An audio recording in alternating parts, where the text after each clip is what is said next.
안녕하세요.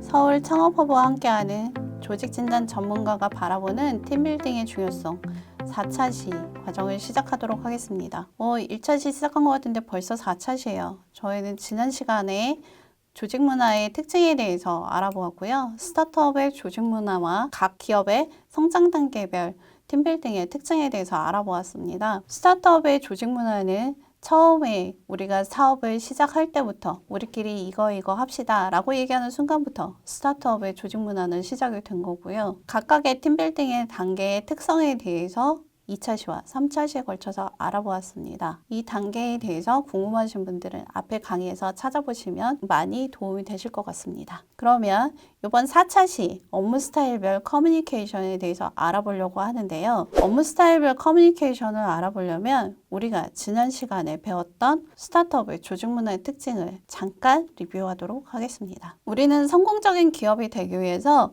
목표의 설정이나 피드백, 부분이 구성원에게 얼마나 중요한지, 그리고 같은 방향을 바라보는 부분들이 기업의 성장 단계를 얼마나 단축시키는지에 대해서 알아보았는데요.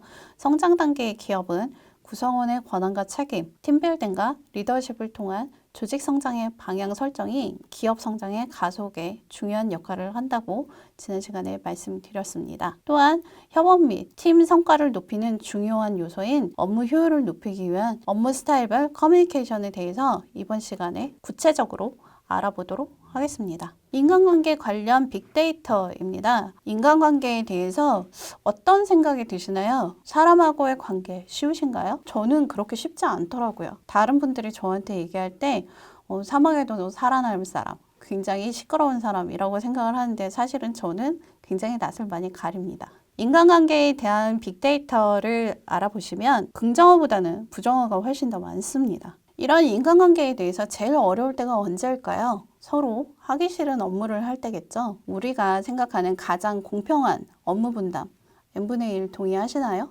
저는 정리하는 거를 잘 못해요. 근데 만약에 저한테 정리를 하라고 하면 정말 하기 싫을 것 같아요. 대신에 검색을 하라던가 아니면 무언가를 만들라고 하면 그건 굉장히 잘할 것 같습니다. 그건 밤을 새서라도 할 것 같아요. 각자 자기가 잘하는 부분을 많이 맡게 되더라도 그 부분에 있어서는 불평이 없지만 내가 잘하지 못하는 부분에 있어서 작은 업무라도 주어지면 그 일은 더 가중이 되죠.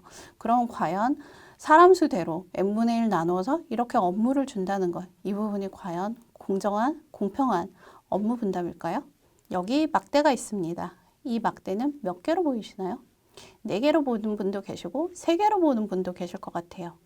보는 관점에 따라서 다 다르게 보이기도 하겠죠. 이 부분을 우리는 업무에 한번 적용해 보도록 하겠습니다. 한 회사의 업무에 대한 각각의 필요한 역량을 나눈 것인데요. 여기 보시는 것처럼 업무에 따라서 필요한 역량은 다릅니다. 앞 강의에서 조직원들은 각각의 직무에 따른 업무에 대한 배분이 굉장히 중요하고 동기부여가 된다고 말씀을 드렸는데요.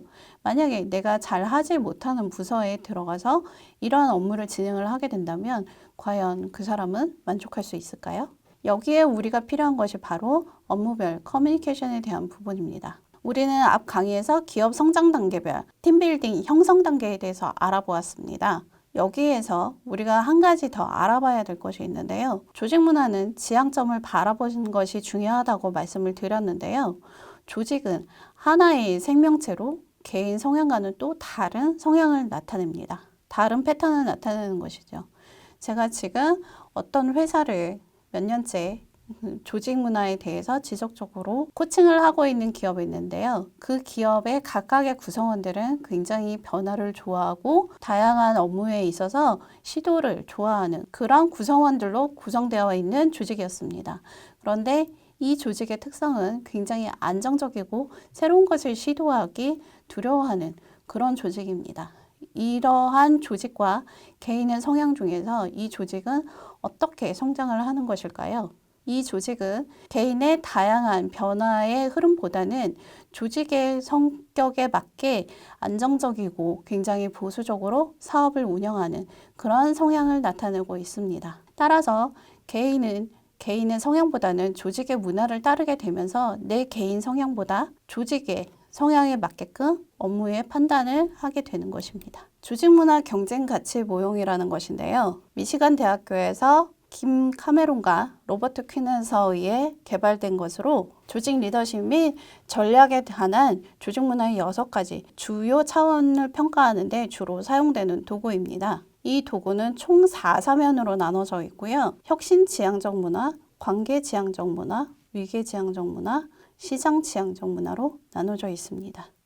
1사분면은 혁신지향적인 문화로서 생동감 있고 활기가 넘치는 조직 문화로 새로운 조직과 새로운 문화에 대해서 유연성이 높습니다. 외부의 포지셔닝이 주로 초점이 되어 있죠. 관계지향은 2사분면에 위치하고 있으며 가족적이고 인간미가 넘치는 분위기의 문화로 관계지향에 대한 사람에 대한 관심이 높고 민감합니다.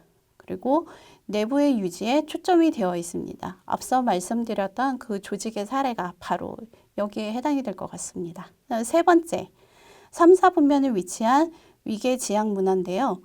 공식화된 규칙을 중심으로 해서 결속되는 문화로 위계질서 시스템입니다. 우리가 생각할 때 군대와 같은 조직이라고 할 수 있을 텐데요.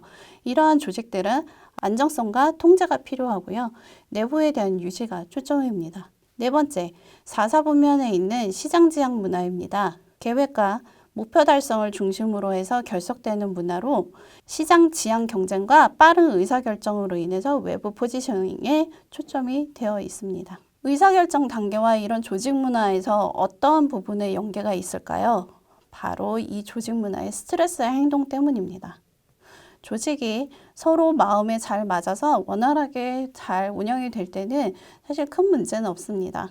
하지만 이런 조직에 대해서 스트레스를 받을 경우에 나의 개인적인 성향과 부딪히면서 자연스럽게 조직은 이런 스트레스 행동들을 발행할 수밖에 없는 거겠죠. 이런 스트레스 행동들을 각각의 조직의 관점에서 다시 한번 보도록 하겠습니다. 외부 지향에서 외부에 초점을 맞춘 이런 혁신지향적인 부분, 그리고 외부의 변화에 유연했던 조직은 스트레스 행동에서는 시스템을 무시하고 고객의 요구를 무시하거나 자유 시스템적으로 진행을 하기 때문에 시스템 체계가 무너지는 그러한 상황, 그런 패턴들을 보이기도 합니다. 그 다음 두 번째, 관계지향적인 부분인데요. 가족적이고 온정적이지만 이런 부분들이 스트레스 행동으로 이어질 경우에는 온정주의와 권력과 파벌이 발생을 하게 됩니다.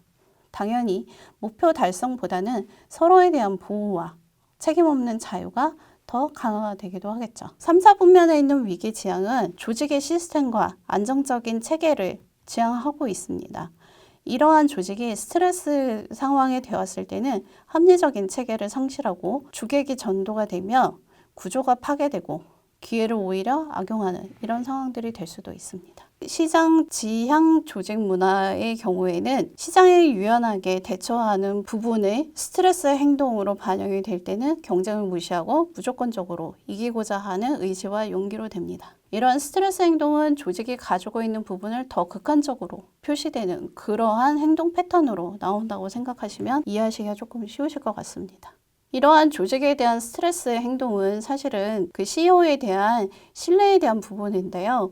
CEO가 우리를 잘 이끌어가고 CEO에 대한 신뢰가 있다면 조직에 대한 스트레스는 사실 크게 문제가 되지는 않을 것입니다. 따라서 이러한 업무에 대한 부분, 업무 스트레스에 관한 부분, 이런 부분들은 신뢰에 대한, CEO에 대한 신뢰가 굉장히 중요하게 작용을 하고 있고요. 이러한 CEO에 대한 신뢰는 정보 공유가 요구될 때 팀과 조직이 효과적으로 운영되기 위해서 상사에 대해서 신뢰를 하고 필수적으로 요구가 되는 그러한 필수 요소이기도 합니다. 이 신뢰를 얻기 위해서 우리가 가장 필요한 건 무엇일까요? 첫 번째, 소통입니다. 성공 조직을 위해서 필수 조건인 소통이죠. 신뢰를 얻기 위해서 소통은 굉장히 중요합니다. 성공 조직을 위한 필수 조건이죠. 또 두 번째, 각자의 서로의 다름을 인정하는 것입니다. 이러한 다름을 인정할 때 CEO에 대한 신뢰는 자연스럽게 신뢰에 대한 부분이 늘어날 것이고 이 신뢰를 기반으로 했을 때 각자의 구성원들은 자신의 아이디어나 혁신성을 더욱더 발휘를 할 수 있을 것입니다. 4차 시 스타트업 조직의 성과를 높이기 위한 업무 스타일별 커뮤니케이션에 대해서 알아보았는데요. 첫 번째, 업무에 따라서 필요한 역량은 각자 다르다. 두 번째, 조직 문화도 성향이 있으며 평상시에는 개인의 성향보다는 조직의 성향에 관한 부분들이 훨씬 더 많이 지배적으로 발휘를 한다. 그리고 세 번째, 이러한 갈등과 업무의 커뮤니케이션을 높이기 위해서 성공한 조직을 만들기 위한 소통과 개인의 다름을 인정해야 한다라고 요약할 수 있겠습니다. 이번 4차 시에서는 업무 스타일별 커뮤니케이션에 대해서 알아보았고요. 다음에 5차 시에서는 업무 효율을 높이기 위한 팀빌딩, 역량 활용법에 대해서 알아보도록 하겠습니다. 강의 들어주셔서 감사합니다.